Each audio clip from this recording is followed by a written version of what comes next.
Catequista, no te olvides de suscribirte en nuestra página de YouTube. Muy bien. ¿Están viendo todos? Sí se observa todavía. Ahora Se observa, padre. Sí, padre. Vamos entonces a ver el siguiente tema de nuestros sílabos, ya de modo pasos agigantados, que a veces la tecnología también nos falla, ¿no? No somos tan perfectos como son perfectas la obra de Dios. Vamos entonces a ver el tema, ¿cuál es el verdadero nombre de Dios? ¿No? ¿Yahvé o Jehová? A muchos de nosotros nos llena de incertidumbre esto, ¿no? ¿Cómo es eso? Bueno, vamos a ir poco a poco viéndolo de manera bíblica, vamos a ir viendo de la manera de la tradición de los hebraica y también de la católica, ¿no? Con los estudios, con los grandes expertos en la lengua del hebreo.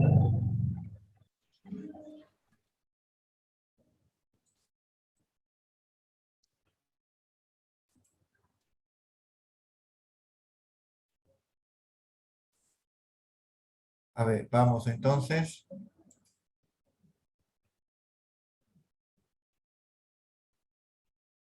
Si nosotros tenemos o nos prestamos distintas Biblias, ya sea católicas o ya sean evangélicas, encontramos variantes en cuanto al nombre de Dios, ¿no? Los evangélicos van a ser Jehová, nosotros vamos a decir Yahvé, ¿no? Y así sucesivamente. Y muchos cristianos nos preguntamos, ¿por qué surge esta diferencia? ¿Por qué? Si es el mismo Dios a quien adoramos, el mismo Cristo que reverenciamos también y el Espíritu Santo, ¿no? Pero ¿por qué esta diferencia en el nombre de Dios? ¿Y qué debemos pensar de esto también? Es una pregunta que todos debemos hacernos, ¿sí? Los nombres de Dios en el Antiguo Testamento. Ahí podemos ver el tetragrama, ¿no? En hebreo, ¿no? Que está allí, ¿no? A un costadito. Vamos a ver cómo los hebreos, los israelitas, llamaban a Dios. Recordemos, como ya les he dicho anteriormente, que los hebreos no pronunciaban el nombre de Dios, no pronunciaban Yahvé. Ellos pronunciaban otros nombres, otros derivados de los nombres de los atributos de Dios, como Adonai, como, ¿cómo se llama? ¿Cómo se llama? También hay otro, Elohim, y etcétera, etcétera. Vamos viendo también eso. Y les voy a ir invitando que vayan viendo en su Biblia, cada uno de ustedes, según la página, y también las citas bíblicas que les he puesto para ir viendo, ¿ya? Y si tuvieran una Biblia evangélica protestante, mucho mejor también, para poder ir diferenciando o vamos viendo cuál es la diferencia entre las dos traducciones, ¿sí? Los israelitas, el pueblo de Israel, que es el pueblo de la alianza del Antiguo Testamento, ellos empleaban muchos nombres para dirigirse y para referirse a Dios. Todos estos nombres expresaban una relación íntima de Dios con el mundo y también con el otro, con el hermano, con el hombre, ¿no? En esta carta también hay que indicar solamente los nombres más importantes que se le da en el Antiguo Testamento, ¿no? Por ejemplo, Adonai, Elohim, Yahvé, Shaddai, ¿no? Sabaoth, Yahvé Sabaoth, ¿no? Etcétera, etcétera. Vamos a ir viendo, ahora no lo vamos a mencionar, sino que también vamos a buscarlo en nuestras Biblias. Encontramos en el libro del Éxodo, capítulo 6, versículo 7, ¿no? El nombre de Elohim, ¿no? Que en castellano significa el Dios que es fuerte y que es el poderoso, ¿no? Por eso le llamaban así también. Luego en el Salmo 94 encontramos el nombre de Adonai, que en castellano quiere decir el Señor, el Señor. En el libro del Génesis, capítulo 17, versículo 1, se habla de Dios como Shaddai, que quiere decir el Dios de la montaña.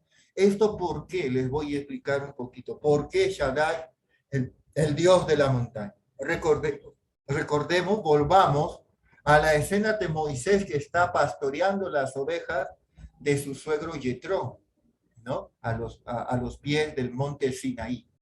Entonces, luego va subiendo y se va a encontrar con Dios por medio de una zarza ardiente, ¿ya?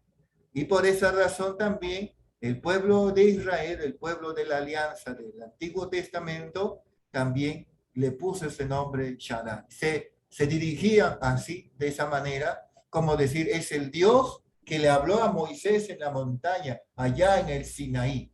Y no solamente le habló una vez en la zarza, sino que también lo habló por segunda vez. Si recordamos, cuando están llegando o cuando están saliendo de Egipto, del Mar Muerto, cuando ya pasó todo ese oasis, esa peripecia que han tenido, librándose por fin de la esclavitud de los egipcios. Y recordemos que ahí Moisés va a subir por varios días a recibir las tablas de la ley de Dios o de los mandamientos, ¿no? Que en realidad son 10, ¿no? Y que todos en nuestra catequesis, cuando éramos pequeños, nos han inculcado y nos han hecho aprender también al revés y al derecho. En pocas palabras, nos han hecho memorizar. Luego vemos en el libro del profeta Isaías, ¿no? En el capítulo 7, versículo 14, habla del Emmanuel, ¿no? El Dios con nosotros, ¿no? El Dios con nosotros, ¿no? Ya es un nombre que de una manera indirecta el pueblo de Israel está sintiendo la cercanía de Dios a lo largo de la historia de la salvación. Vuelvo a repetir, indirectamente, porque a las finales ellos van a quedar con Elohim, Adonai o Shaddai, ¿no? El Dios de los ejércitos, el Dios todopoderoso y etc. Y poco a poco ya en el Nuevo Testamento, cuando ya pasa el hecho de Jesús, ¿no?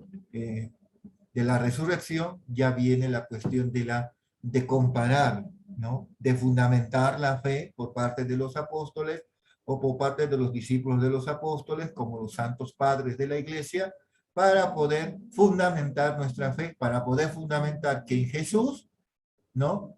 Es el Mesías esperado que hablaban los profetas y que hablaban también la ley de Dios o la Torá.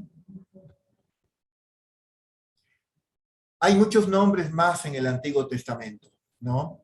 Como por ejemplo, Dios poderoso, el Dios vivo, el Santo de Israel, el Altísimo, ¿no? Dios eterno, el Dios de la justicia, etcétera, etcétera, ¿no? Aparte del yo soy el que soy, ¿no? Pero el nombre más empleado en aquellos tiempos en el pueblo de Israel era Yahvé, que significa en castellano yo soy o el que es, ¿no? El que es, ¿no? Entonces yo soy, ¿no? Es como decir, después de mí no hay nadie, no hay otro Dios. Eso es lo que les decía Dios al pueblo de Israel por medio de Moisés, y que luego el pueblo de Israel lo va a entender, aunque un poquito tarde, pero lo va a entender, ¿no? Ese significado profundo que tenía esta palabra Yahvé. No Jehová, por si acaso, ¿ya? Leemos también en el libro del Éxodo, este es el Antiguo Testamento, por si acaso, en el capítulo 3, que Dios se aparece a Moisés en una zarza ardiente y lo manda, ¿no? Como su misionero al faraón a hablar por él, ¿no? Moisés le pregunta a Dios, porque mire, pero si los israelitas me preguntan, ¿cuál es tu nombre? ¿Qué les voy a contestar? Recordemos que los pueblos que estaban alrededor de donde vivía su suegro Yetro, él y todas sus hijas, había pueblos que tenían muchos dioses y cada dios era para una cosa, para otra necesidad y tenían un nombre específico. Es por eso que a la luz de esta realidad Moisés le pregunta, pero si me preguntan, ¿cuál es tu nombre? ¿Qué les digo? ¿Qué les contesto? ¿No? Porque si que Moisés no hubiera preguntado esto, de repente los israelitas estuvieran todavía como esclavos por un tiempo más hasta que Dios mande a otro libertador, ¿no? Entonces, Dios le dice a Moisés, yo soy el que soy. Él mismo lo dice, yo soy el que soy. Y así le dirás a todo mi pueblo, yo soy me manda a ustedes, ¿no? Esto le dirás a ellos, yo soy, que es el Dios de Isaac, el Dios de Jacob y el Dios de Abraham, es quien me manda a ustedes. Y este es mi nombre para siempre, ¿no? Y la traducción en hebreo de yo soy el que soy es Yahvé. Pues claro, pero sin las vocales, recordemos eso. Porque en el hebreo no hay vocales. No es como el español, como el latín, o de repente como el inglés que tiene vocales también. Entonces, en el hebreo no hay vocales, ¿ya? Es por eso que es un idioma un poquito complicado de aprender. Pero los que aprenden con la gracia de Dios, ¿no? Que inspira la inteligencia del hombre, pues pueden hablarnos de este tema también a más profundidad, ¿no?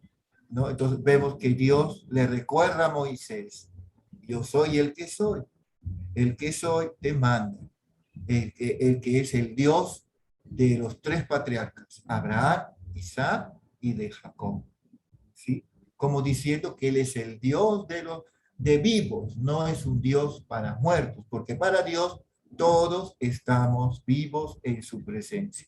Por eso, como nos pedía el Evangelio de hoy, o hace unos días atrás, San Pablo a los tesalonicenses nos exhorta a buscar la santidad, porque Dios quiere que seamos santos, ¿no? Y la santidad lo comprendía el pueblo de Dios cumpliendo, ¿no?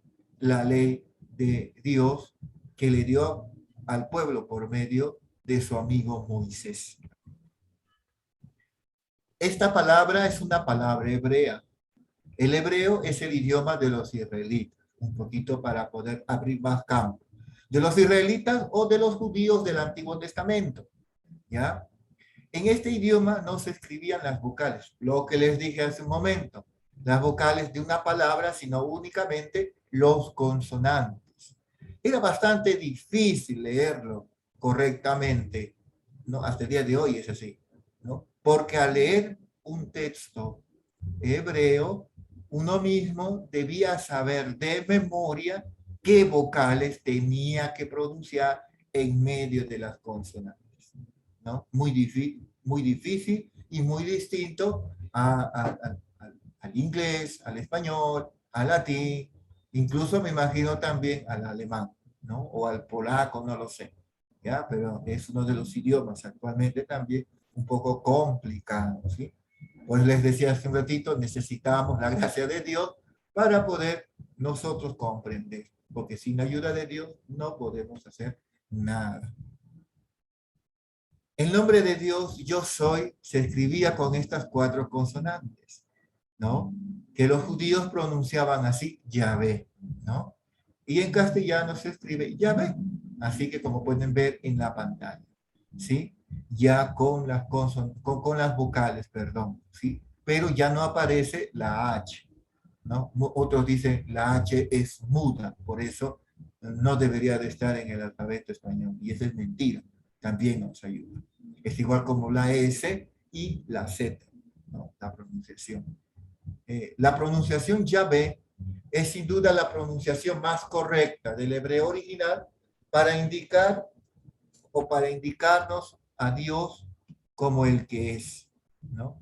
Por eso los judíos del Antiguo Testamento nunca dijeron Jehová.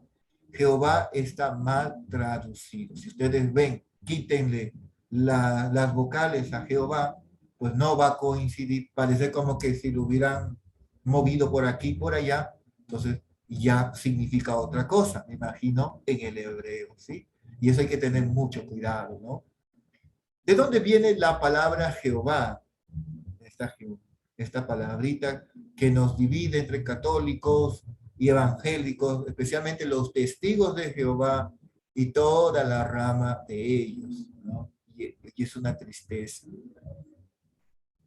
Hay que volver a recordar que en la tradición del pueblo de Israel, ¿no? Los israelitas, tanto del Antiguo y como del Nuevo Testamento, si nos damos cuenta, tenían o tienen hasta el día de hoy, ya les digo, un respeto profundo por el nombre de Dios. Ellos tanto así piensan que al decir el nombre de Dios van a morir, ¿no? Van a morir. Y por eso ellos, por respeto, para ellos el nombre de Dios es sagrado. Y es por eso que ellos no juran en nombre de Dios. Nosotros los cristianos y católicos juramos por Dios, por la patria, por mi pueblo, por mi comunidad, etcétera, etcétera, ¿no? Es muy importante. Es por eso que en los mandamientos nos dice también no tomar el nombre de Dios en vano, porque el nombre de Dios es sagradísimo. Y ya lo estamos viendo por qué, ¿ya? ¿Por qué era sagradísimo para los israelitas hasta el día de hoy? Porque es el mismo nombre que Dios le ha dado a Moisés. No es que el pueblo de Israel le dio a él para dirigirse a él, sino que es el mismo Dios, ¿no? En la zarza ardiente, recordemos, a Moisés le da el nombre para que él le presente como su enviado en Egipto a los israelitas que todavía estaban en la esclavitud, ¿no? Y con el tiempo también nuestros hermanos israelitas, por respeto al nombre de Dios, dejaron de pronunciar poco a poco el nombre de Dios, especialmente Yahvé. Y cuando ellos leían, ¿no? Leían en la Biblia el nombre de Yahvé, en vez de decir Yahvé, ellos decían o dicen otro nombre de Dios, que es el Edonai, que es el Señor. O sea, utilizan no el nombre verdadero, sino las variantes. Eso hay que tener mucho cuidado. Es por eso que en algunas partes de la Biblia no menciona Yahvé, sino el Dios Todopoderoso, el Dios de los ejércitos, quebrantador de guerra, el justo, el Todopoderoso, el Creador, ¿no? El Señor, el Mesías, así sucesivamente, ¿ya? Eso hay que tener muy en cuenta. En la Edad Media, más o menos, recordando de los años 900, ¿no? A 1400, 500, ¿no? Que dura, que es la etapa de la Edad Media, después de Cristo, por cierto, los estudiosos, los hebraístas, los que saben al revés y al derecho, ¿no? Que estudian el idioma del hebreo antiguo, no el actual, comenzaron a poner vocales entre las consonantes del idioma hebreo. ¿Para qué? No para confundir, sino para ayudar en su pronunciación, ¿ya? En su pronunciación. Era para ayudarnos, ¿sí? Y cuando les tocó colocar vocales en la palabra hebrea, Yahvé, el nombre antiguo de Dios, encontraron muchas dificultades, ¿no? Ellos son los grandes, ellos son los eruditos desde entonces, y al final se decidieron a poner, ¿cómo se llama? Las vocales A y E, ¿sí? La A y E, para nosotros en el español. Por eso la palabra Jehová nunca ha existido en el hebreo. Es decir, que la pronunciación Jehová es una pronunciación, dicen los expertos en el idioma, una pronunciación defectuosa. Es una mala traducción del nombre de Dios, que es Yahvé. Perdón, ¿ya? Eso hay que tener mucho cuidado. Pero no quiere decir que nuestros hermanos evangélicos están equivocados. No, que están en herejía. Bueno, si tenemos la posibilidad de llegar a sus corazones, pues por lo menos poco a poco nos vamos a ir acercándonos entre todos para hacer realidad el sueño de Jesús, que todos seamos uno, como Él es uno con el Padre, ¿sí? En los años 1600, en el siglo XVII, se comenzó a traducir la Biblia a todas las lenguas. Recordemos aquí que en este siglo, recordemos la primera clase, surgió un hombre dentro de la Iglesia Católica, un monje de la Orden de San Agustín, llamado Martín Lutero. Él, cuando ya ha publicado sus 96 tesis en la puerta de la Catedral de Nottingham, él, en pocas palabras, está diciendo a los demás que se está separando de la Iglesia Católica porque, bueno, como humanos que somos, podemos cometer errores. Y eso hay que tenerlo en cuenta, queridos catequistas, ¿no? A veces en la catequesis nuestros padres párrocos, nuestros padrecitos que están encargados de la catequesis, a veces que como que nos exigen, y eso está bien, que nos exijan. Ay, qué difícil la nueva forma de catequizar, pero hay que poner, hay que dar, ¿no? Recordando que también los medios de comunicación ayudan a todos y a todas a acercarnos ahora, especialmente en esta pandemia que algunos no pueden o que están lejos, o en nuestro caso, que no pueden ir a la sede del vicariato allá en San Ramón, ¿no? A recibir pues, las clases, ¿no? La formación. Por eso el modo virtual ayuda bastante. Vemos que en el siglo XVII este monje, Martín Lutero, comienza a traducir la Biblia. Eso lo hemos visto en la primera clase, en el primer encuentro, a traducir la Biblia a todas las lenguas, especialmente la primera traducción fue al alemán, ¿no? Entonces, ellos copiaron de otras traducciones que habían dentro de la tradición católica Jehová, literalmente, en todos los idiomas, en el castellano, en el alemán, en el inglés, en el portugués, en todos los idiomas, esta palabra no se cambia. Entonces, desde aquel tiempo empezaron a pronunciar los católicos y los evangélicos como nombre propio de Dios del Antiguo Testamento la palabra Jehová. Y a veces cuando viene algún hermano separado o un testigo de Jehová, viene, nos toca la puerta y queremos hablarte de Dios, lo primero que a veces hacen es querernos lavar la cabeza, ¿no? ¿Para qué? Para que nosotros abandonemos la fe que hemos recibido de nuestros padres en el día de nuestro santo bautismo para seguir una idea humana, prácticamente, ¿no? Y a veces esa idea humana deteriora muchas veces ¿cómo se llama? La unidad y la fraternidad, lastimosamente. A veces por tonterías, perdón la expresión, a veces por esas cosas nos peleamos, ¿no? Pero no nos acordamos que es Cristo quien nos une a todos, ¿no? Y es más grande que pues, un pensamiento o distintas posturas, ¿no? Etcétera. Y tenemos eso, ¿no? Algunos dicen Jehová, no, pero mi Biblia dice Yahvé, y a veces los testigos de Jehová que cuando vienen dicen, no, acá dice, ve, Jehová dice, tu Biblia está mal traducida, dicen así, ¿no? Pero bueno, ya qué vamos a hacer.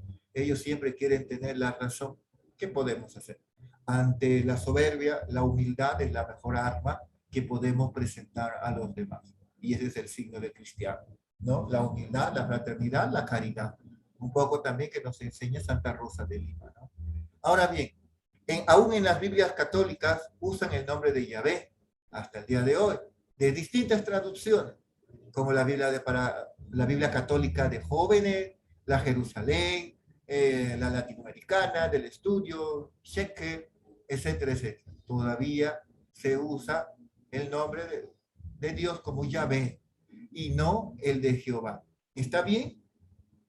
Está bien, según lo que hemos ido hablando, según lo que hemos ido viendo en las otras diapositivas. Recordemos lo que nos enseñaban los hebraístas, ¿no? Los expertos en este idioma, ¿no? En el hebreo. Ellos están de acuerdo de la manera original y primitiva de pronunciar el nombre de Dios que debía haber sido Yahvé y no Jehová, ¿no? Entonces, pocas palabras, los profesionales del asunto nos están corrigiendo y pues también nos están dando la razón, ¿no? Pero por eso no quiere decir que vamos a decir, ustedes están equivocados, no los vamos ¿cómo decir? A pisotearles, a fastidiarles, a insultarles, a mofarnos de ellos, sino con mucho respeto y con mucho amor, ¿ya? Recordando que en ellos también está Cristo. Yahvé es una forma del verbo Jabad, que quiere decir el verbo ser, el verbo existir, ¿ya? ¿Qué significa? Yo soy el que es. Y Jehová no es ninguna forma del verbo ser, como lo hemos explicado antes, ¿no? Por eso la Iglesia Católica tomó la decisión de usar la pronunciación original de Yahvé en vez de Jehová, cuando hubo el problema de las traducciones con Martín Lutero y sus seguidores. Y porque los israelitas del tiempo de Moisés para adelante nunca dijeron, nunca pronunciaron Jehová como el nombre de Dios, ¿no? Sino como Yahvé. Y justamente Yahvé significa yo soy el que soy, que después de mí no hay nadie más ni antes de mí. Yo soy el único, ¿no? Por eso el Señor al pueblo de Israel y a nosotros los cristianos católicos también nos pide esa coherencia de vida, queridos hermanos y hermanas. ¿Cuál es el sentido profundo del nombre de Yahvé? Sabemos que Yahvé significa yo soy, ¿cierto? Todos estamos de acuerdo. Pero ¿qué sentido profundo tiene este nombre? Un sentido profundo para los israelitas y un sentido profundo para nosotros, los cristianos católicos especialmente. ¿Ya? ¿Qué significa? ¿No? ¿Cuál es ese sentido profundo que tiene este nombre? Para comprenderlo, queridos hermanos, queridos amigos, debemos pensar que todos los pueblos de aquel tiempo eran politeístas. ¿Qué es la politeísmo? ¿Qué es el politeísmo? Tener muchos dioses, ¿cierto? Dioses para esto, dioses para otro, ¿no? Es decir, pensaban que había muchos dioses. Ellos vivieron en una realidad en Egipto, recordemos que allí estaba Isis, Osiris, Amon-Ra, ¿no? Todo, bueno, que eran los dioses de, ¿cómo se llama? De todo tipo, según la necesidad. Entonces, ellos con la gracia de Dios no se han contaminado, no han sido politeístas, sino que continuaron siendo monoteístas, ¿cierto? Y eso como que no calaba a los egipcios, ¿no? No los entendían. Por eso, al decir Dios a Moisés, yo soy el que soy, él quiere decir que yo soy el que existe, ¿no? ¿No? El Dios que existe. Y los otros dioses no existen. Los dioses de los egipcios, por ejemplo, de los asirios, de los babilonios, no existen en pocas palabras. Dios les está diciendo. Por eso yo soy el único Dios que existe. No te postrarás ante nadie más, porque yo soy un Dios celoso. Eso dice también la palabra de Dios. ¿Cómo pasamos de la idolatría al monoteísmo? Pues bueno, Dios dándose el nombre de Yahvé, yo soy, recordemos, quería inculcar a los judíos el monoteísmo, o sea, a tener un solo Dios. ¿Ya? Volvemos a la realidad que ellos vivían en la esclavitud en Egipto. Ellos vieron, fueron testigos cómo era la vida religiosa de los egipcios. Dioses para todo, ¿no? En forma humana, a veces con cabeza de animal, de chacal, de pájaro, de buitre, de cocodrilo, qué sé yo, así era, ¿no? Era una idolatría antropomorfa, ¿no? Y por eso Dios quiere inculcar con este nombre, no llamándose así, para que el pueblo de Israel profundizara el sentido de tener un solo Dios para siempre. Un Dios entre los dioses. Mejor dicho, no hay otros dioses, ¿no? Y rechazar de plano todo tipo de politeísmo, de tener muchos dioses. Y la idolatría de otros pueblos. Recordemos que no solamente ellos, que al salir de Egipto ya se liberaron de este problema, de este cáncer, como se puede decir, sino que cuando llegaron a la tierra, a Canaán, pues vieron a los hititas, a los cananeos, ¿no? A todos ellos que tenían sus dioses, ¿cierto? Incluso ellos sacrificaban vidas humanas. Recordemos nomás la historia de Ruth y Noemí, ¿ya? Entonces es eso. El Dios de los judíos, Yahvé, es un Dios celoso, vuelvo a repetir. No soporta a ningún otro Dios a su lado, ¿no? No quiere a otro más, nos quiere a todos de manera completita. Él mismo dice, no tendrás otro Dios fuera de mí. Éxodo capítulo 20, versículo 3. Yo soy Yahvé, tu Dios, un Dios celoso. Deuteronomio capítulo 4, versículo 35, capítulo 32, versículo 39. ¿No? Por eso les pedía que despolvaran su Biblia para ir bien prácticamente, ¿no? El profeta Isaías, no solamente Isaías, sino también todos los profetas. Recordemos que cuando aparece un profeta en el pueblo de Israel, es porque el pueblo de Israel, perdón la redundancia, se ha dejado el monoteísmo. se ha contaminado. Aparentemente adoran al único Dios, a Yahvé, pero por dentro, ¿no? Ellos están adorando a otros dioses, se han contaminado. Es lo que Jesús nos está diciendo estos días, ¿no? Ustedes se preocupan de la apariencia, pero no lo que hay dentro del hombre, ¿no? Y es eso. Dios no condena lo que sale de dentro, sino de lo que sería esto, que Dios no condena, que cosa llama, que lo que entre adentro del hombre, que salga del hombre, ¿no? Que es muy distinto. Porque Jesús mismo, en el Evangelio de ayer, de Marcos, que hemos vuelto a leer, y hasta el final del tiempo ordinario, nos decía, de ahí salen, de esos corazones pervertidos, salen idolatrías, perversiones, un montón de pecados, ¿no? Que Jesús nos va mencionando a todos, ¿no? Por eso los profetas siempre han sido la piedra del zapato de los judíos, así por decir, porque Dios se manifestaba a ellos y les decía, profetiza, anuncia, denuncia, ¿no? Esa es la función del profeta, ¿no? Yo te mando, ¿no? Como otro profeta Jeremías, Señor, yo soy de labios impuros, yo soy pequeñito. ¿Qué le dice Dios? Anda, lo que yo he purificado no lo llames tú impuro, ¿no? Tú vas ahí para edificar, para destruir, para alzar, derribar, etcétera, etcétera. Esa es la función del profeta. Y todos y todas, por nuestro bautismo, somos profetas. Eso sí, no nos olvidemos, chicos, ¿ya? Porque el que calla una verdad se convierte en cómplice.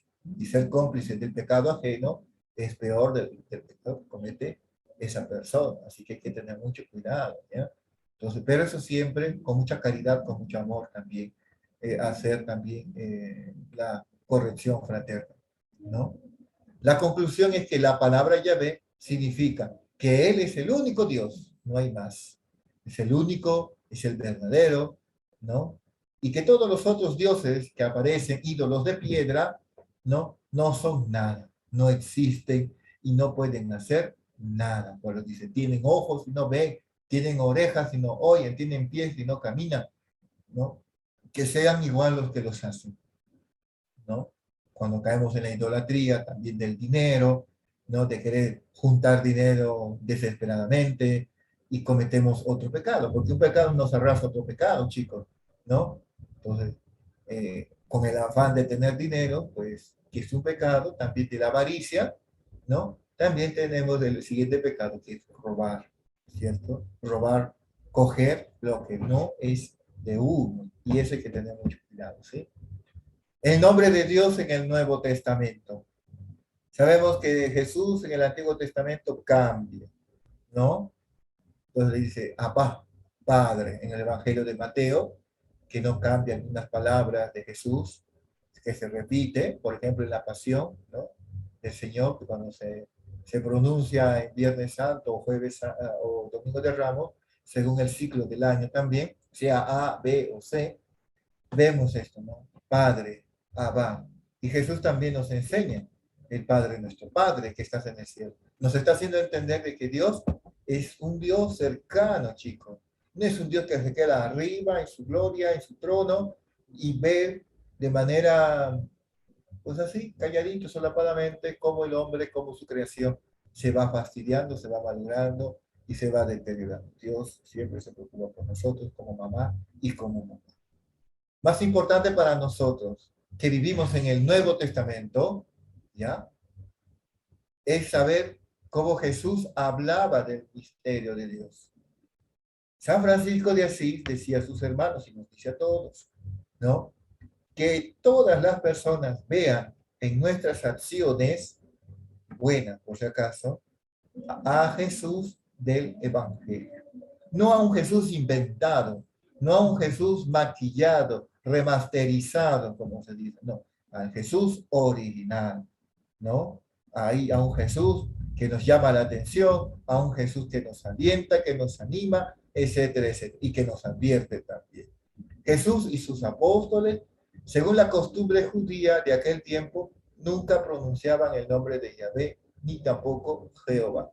Recordemos que los judíos y los que siguieron a los apóstoles no pronunciaban el no, porque eran judíos cristianos, eran judíos convertidos al cristianismo, ¿no? Siempre leían la Biblia o leían la Torá en la sinagoga primero y luego ya en las reuniones dominicales, como hemos visto el lunes pasado, ¿no? Edonai, que quiere decir el Señor. Ellos también, igualito como sus hermanos judíos, ¿no? Que no eran cristianos, decían Adonai, ellos también continúan y así se quedó. Y que en el Nuevo Testamento vemos eso, ¿no?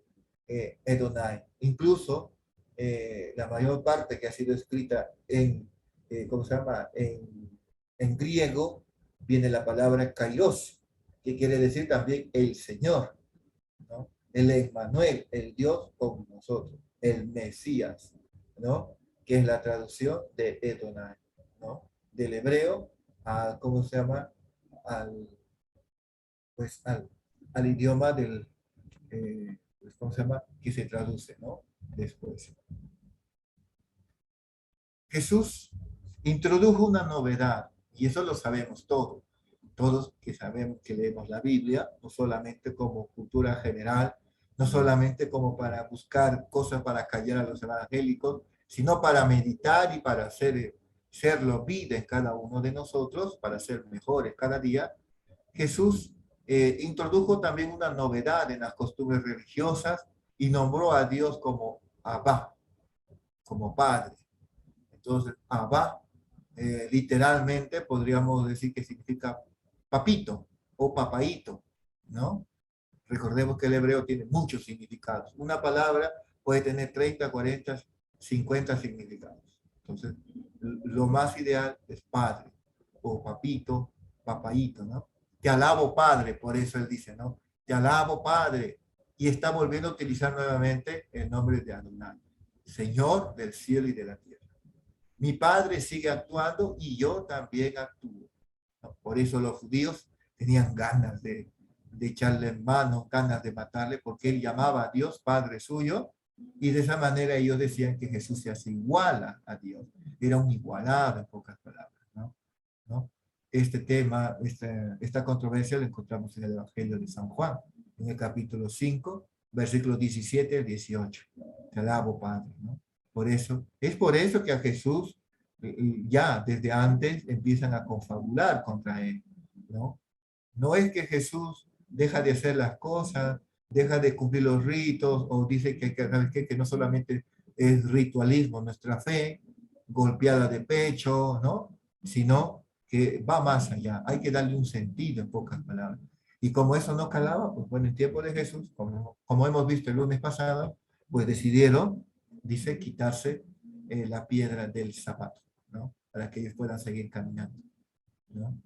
Además, Jesús enseñó a los discípulos y a nosotros también a hacer lo mismo. Por eso, nos dice en el Evangelio de San Mateo, capítulo 6, por eso oren ustedes así: Padre nuestro que estás en el cielo, ¿no? Ahora, el nombre más hermoso que nosotros podemos dar a Dios es el de Padre nuestro, que es nuestro papá. Y entonces, entre nosotros, ¿qué somos? Somos hermanitos, ¿no? Mi prójimo, ¿quién es? Mi hermanito. Mi prójimo que me saca canas es mi hermanito, ¿no? Que estamos llamados ¿a qué? A orar, a pedir por él, porque compartimos al mismo papá, ¿no? Que es nuestro, ¿no? Jesús nos hace ver a Dios más cercano a cada uno de nosotros. Pero no hay que confundir, no hay que hablar mucho de misericordia, como dice el cardenal Robert Sara. No basta con hablar mucho de misericordia, ¿no? De predicar la palabra misericordia de Dios, el amor, si que nosotros no hemos sentido el amor y la misericordia de Dios. Seríamos, dice, como un tambor ahuecado, que solamente es, como se llama, ruido y nada de contenido, ¿no? Por eso Jesús no va a abolir la ley, sino que lo va a dar un real significado. Eso es lo que tenemos que entender, ¿sí? Por eso surge esta pregunta. Yo creo que ya estamos terminando. ya también ahora nos apremia. Es verdad que en las Biblias de los testigos de Jehová aparece el nombre de Jehová en el Nuevo Testamento. Así es, sí es cierto, aparece, ¿no? Aparece. Y qué coincidencia, que cuando Jesús enseña el Padre Nuestro, no cambia solamente esa palabra, sino que dicen Jehová, Jehová, Jehová, ¿no? Los testigos de Jehová hacen aparecer en el Nuevo Testamento 237 veces la palabra Jehová, pero sabemos que eso no es correcto. Manipular las Sagradas Escrituras a nuestro antojo es un error que nos lleva a la herejía y eso hay que tener mucho cuidado, ¿ya? Cuando en el Nuevo Testamento se habla de Dios con el nombre del Señor o nombre de Kairos, en el griego, Adonai, en hebreo, ellos lo traducen o lo tradujeron como Jehová. Fácilmente, así, no se rompieron la cabeza. Pero esto es claramente una adulteración de los textos bíblicos y hay que tener mucho cuidado. Si un testigo de Jehová viene a tu casa y te toca la puerta sonriente, entonces pídele que te explique por qué Jehová, ellos, por qué. Y les aseguro que muchos de ellos no saben por qué. No saben por qué. Y te meten el cuento de que a la próxima visita nos va a decir, nos va a aclarar, pero primero van a hablar con su pastor. Bueno, vamos, esperemos por entonces, ¿no? Es así. Y los que están haciendo su trabajo, que están hablando sobre los testigos de Jehová, por favor, voy a pedirles que claramente me digan esto. Más que nada ellos, porque ellos utilizan demasiado la palabra mal traducida para el nombre de Dios de Jehová, como podemos ver 237. ¿Ya? Por favor, eso es lo que yo les pido. El Nuevo Testamento habla de Dios como Padre, como Papito, como Señor, pero nunca como Jehová. Una vez más desconocen, dicen, ¿no? Los grandes hebraístas, la gran revelación de Jesucristo, que fue la de anunciarnos a Dios como Padre, como algo cercano, queridos hermanos.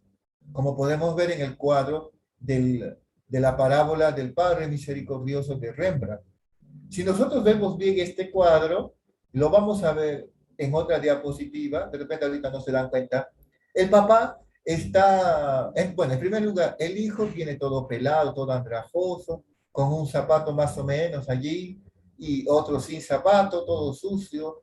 Vemos también que está arrodillado donde el padre, ¿no? Y vemos que esa figura materna, paterna de Dios en el rostro de este papá que aparece en la Biblia. Pero lo más importante es esto, mira, de repente ustedes no se dan cuenta o de repente sí, cuando explican el cuadro de Rembrandt, si nosotros nos damos cuenta en las manos del Padre, ¿qué pueden ver? A ver, ¿no? ¿Qué pueden ver? Nos damos cuenta que la mano derecha es una mano femenina, delgada. Y la mano izquierda, que está en el hombro más arriba, porque el otro femenino, más, delgada, está más abajito, como diciendo, cálmate y todo lo demás. Nos está diciendo que Dios nos ama, ¿no? ¿No? Que la mamá es el corazón de Dios. Dios nos ama, nos perdona como mamá lo hace, ¿no? Y los que aún todavía tienen la experiencia rica y hermosa de tener a su mamá o a su papá, deben aprovechar este tiempo. Porque después, mañana más tarde, va a ser muy difícil. Después sale esa pregunta. Si estuviera viva, yo le haría eso. Si estuviera viva, ya no sirve. Ya no sirve. Es ahora. Y vemos cómo Dios nos acaricia maternalmente y paternalmente también. Como diciendo con la mano delgada, tranquilo, ya pasó, ya estás aquí. Y con la mano tosca, gruesa, de decir, oye, ya no vuelvas a hacerlo. Has pecado, pero no lo vuelvas a hacer. ¿No? No todo es mimo tampoco de parte de Dios. ¿Ya? Yo no sé si ustedes se han dado cuenta, no lo sé, pero eso es lo primero que cuando uno ve el cuadro, bueno, yo al menos me he dado cuenta, ¿no? Y también el fondo negro, un fondo claro, los personajes que están aquí también en el cuadro original, todo completo, también nos dicen muchas cosas, ¿sí? Dios como papá, Dios como papá, ¿ya? ¿Qué es lo mejor para nosotros los católicos?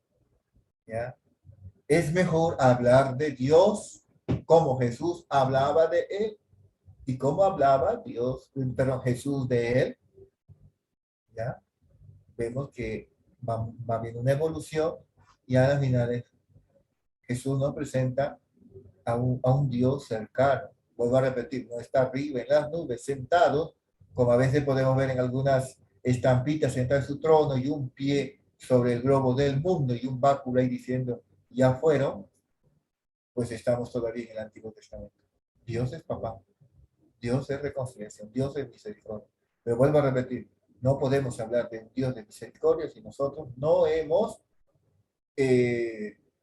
aceptado, no hemos sentido el amor y la misericordia de Dios, ¿no? Que cuando el sacerdote nos dice, yo te perdono, es Dios, es Jesús que te está perdonando, ¿no? Por medio de su iglesia y por medio también de sus ministros. Va actuando, ¿no?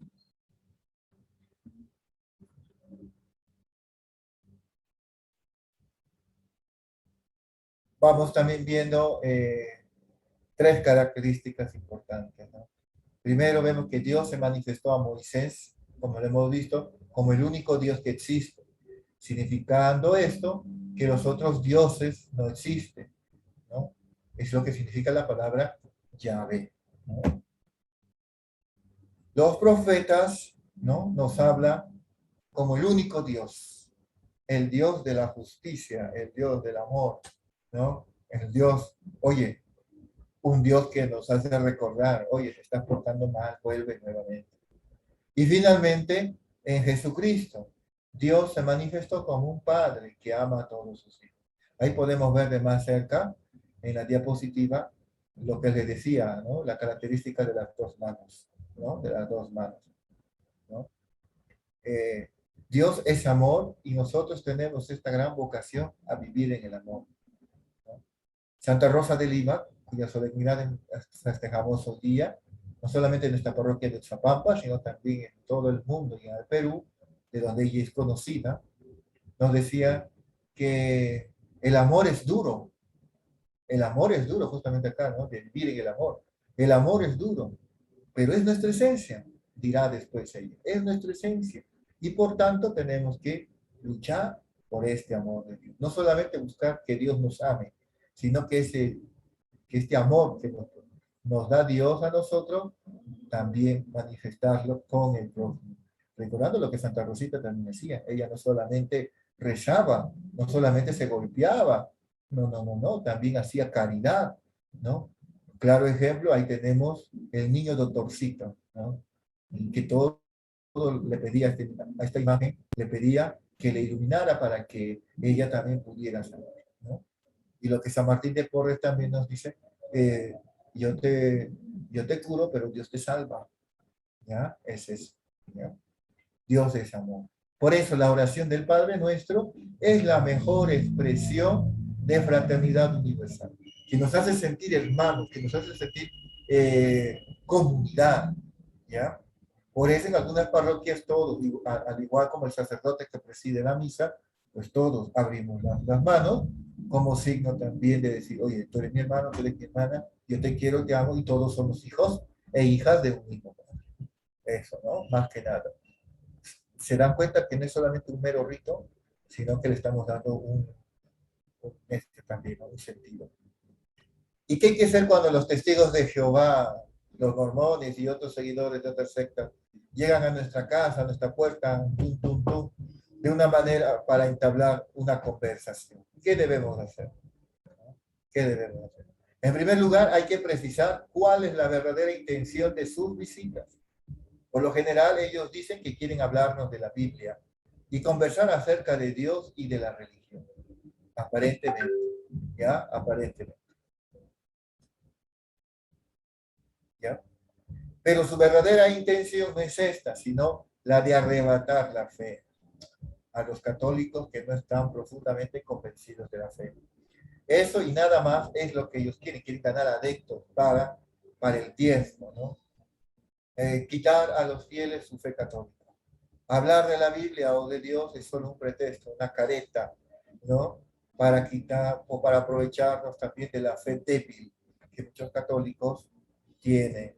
Eso porque no hay formación de repente en nuestra parroquia por parte de nuestros sacerdotes o de repente de los agentes pastorales, pues se parecen a los pastores que a agentes pastorales, y eso también hay que meditarlo y pues, resanar urgente.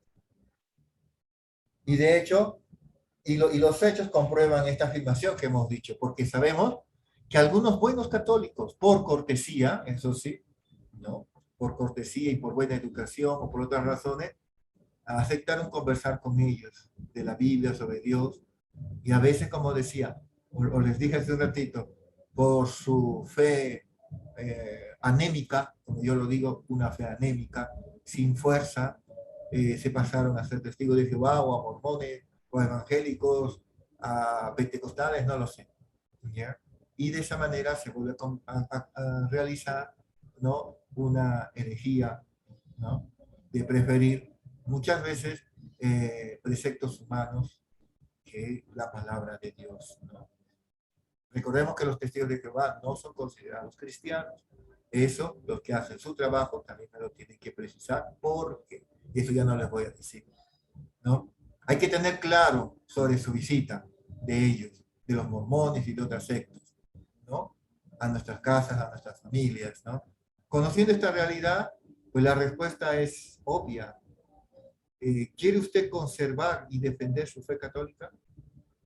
Pues no lo reciba, ¿no? ¿Quiere usted poner en peligro su fe católica? Piense mejor lo que va a hacer, ¿sí? Piense lo que va a hacer. Sobre todo, la fidelidad, queridos hermanos. Muy bien, y con esta diapositiva termino la clase porque ya son las 8:10.